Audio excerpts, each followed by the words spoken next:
네, 안녕하세요. 10월 19일 목요일 새벽 기도회 시작하겠습니다. 기도드리겠습니다. 은혜로우신 우리 아버지 고맙고 감사합니다. 하나님 아버지 오늘도 우리에게 복된 날을 허락해 주시고 우리에게 생명 주시고 우리에게 건강 주신 것을 감사합니다. 하나님 아버지 오늘도 주님 앞에 나왔습니다. 우리의 마음과 뜻과 정성을 다하여 주님 앞에 예배하며 우리의 소원을 주님 앞에 아를 때에 주님께서 우리의 기도를 들으시고 응답하여 주실 것을 믿습니다. 너희가 무엇이든지 주의 뜻대로 구하면 들으시리라 말씀하신 대로 우리에게 응답하여 주시고 우리 당면한 모든 과제를 주님이 인도해 주옵시고 특별히 우리 교회에 성령의 충만을 주시고 능력을 더하셔서 우리 교회가 날마다 구원받는 사람들이 더해가는 이런 놀라운 역사가 일어나게 하여 주옵소서. 특별히 병중에 있는 우리 모든 성도들 긍휼을 베푸시고 주의 능력의 손으로 어루만져 주시사 깨끗이 낫게 하여 주옵소서. 오늘도 주님 앞에 감사드리며 예수님의 이름으로 기도드리옵나이다. 아멘. 네, 찬송가 294장 부르겠습니다. 하나님은 외아들을 294장입니다. 하나님은 외아들을 주시는 데까지 294장 예전 찬송가는 416장입니다.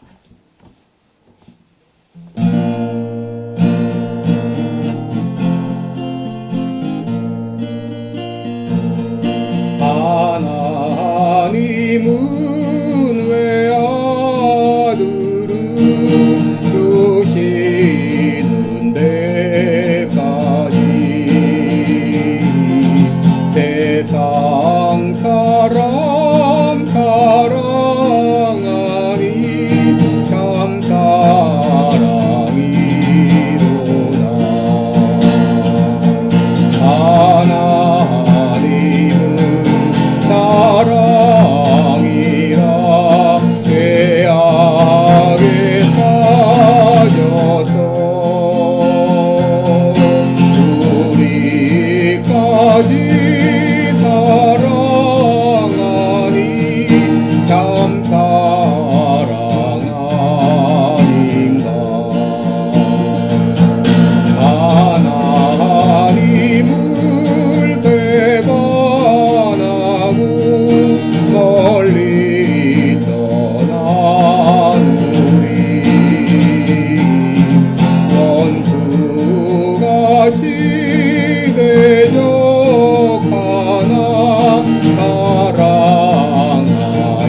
사도행전 16장 16절로 21절 보겠습니다. 사도행전 16장 16절로 21절 제가 봉독해 드립니다. 우리가 기도한 사도행전 17장 16절부터 있습니다.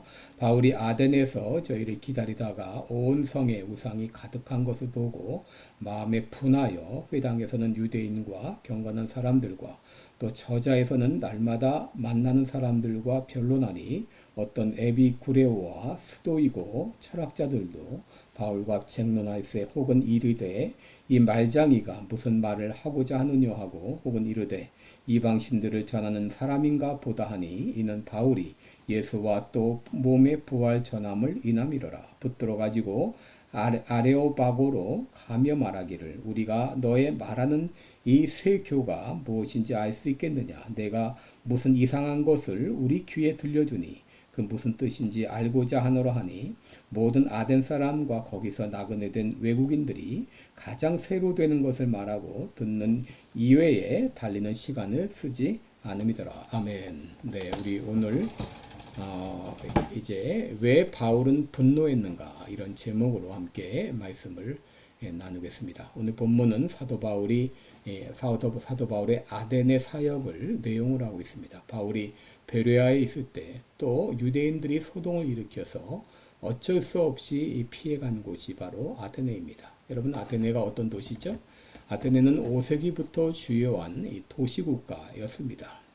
그리고 이 로마 제국에 병합된 이후에도 독립성을 유지하는 자유도시였고 또 멋지고 또 세련된 도시였습니다. 또 이곳은 학문의 도시로 소크라테스 또 아리스토텔레스와 같은 위대한 철학자를 배출한 도시였고 또 예술의 도시로 지금도 남아있는 고대 성체 아크로폴리스라든지 이 파르테논 신전 등은 당시의 영화를 잘 보여주고 있습니다.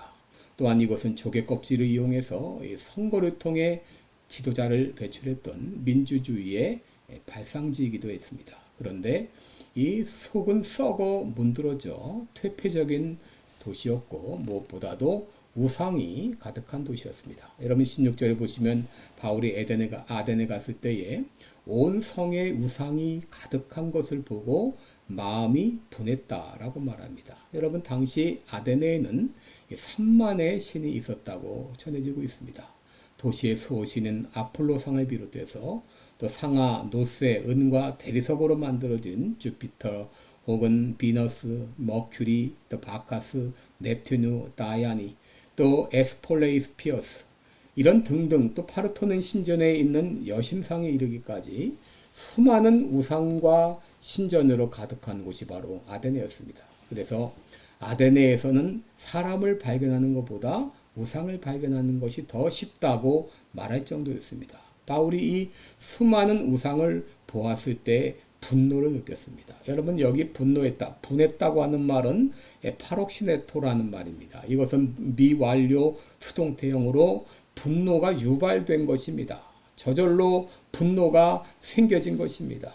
그럼 이 모세가 이스라엘 백성이 금송아지 만들어서 숭배하는 걸 볼 때에 분노했듯이 다윗이 골리앗이 하나님의 이름을 모독하는 것을 듣고 분노했듯이 예수님께서 성전에서 장사하는 사람들을 보고 분노했듯이 마틴 루터가 교황청에서 이 돈을 받고 면죄부를 파는 것을 보고 분노했듯이 이 참 신이신 하나님을 모르고 우상 숭배에 빠져 있던 그들을 보면서 바울이 분노했던 것이죠. 그래서 이 바울은 아데네에서도 그냥 있을 수가 없었습니다. 그래서 먼저 회당을 찾아서 유대인과 경건한 사람들에게 복음을 전하고 저자 이 시장에 가서는 날마다 만나는 사람들과 변론하며 전도했습니다. 이 변론한다고 하는 말은 디에레게토라는 말입니다. 디아라는 말, 이건 통하여, 또 레고라는 말은 말하다, 이 통해서 말하다, 깊이 말하다, 이 디베이트를 했다고 하는 것이죠. 그런데 이 디베이트를 한 사람 가운데 어떤 사람이 있었는가? 18절에 보시면 어떤 에비구레오와 스도이고 철학자들과 쟁론했다라고 말합니다.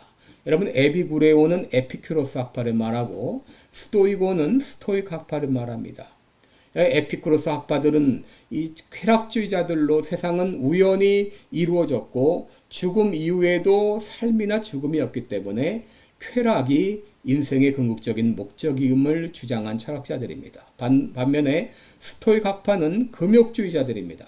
세상은 운명에 의해서 결정되었고 그 운명과 조화를 이루기 위해서 고통도 감수해야 된다고 주장한 사람들입니다. 이 사도 바울은 이들과 날마다 변론하며 전도한 것이죠. 여러분, 바울이 복음을 전하기 위해서 어디로 갔습니까? 바로 이 저자, 시장 한복판으로 나갔습니다.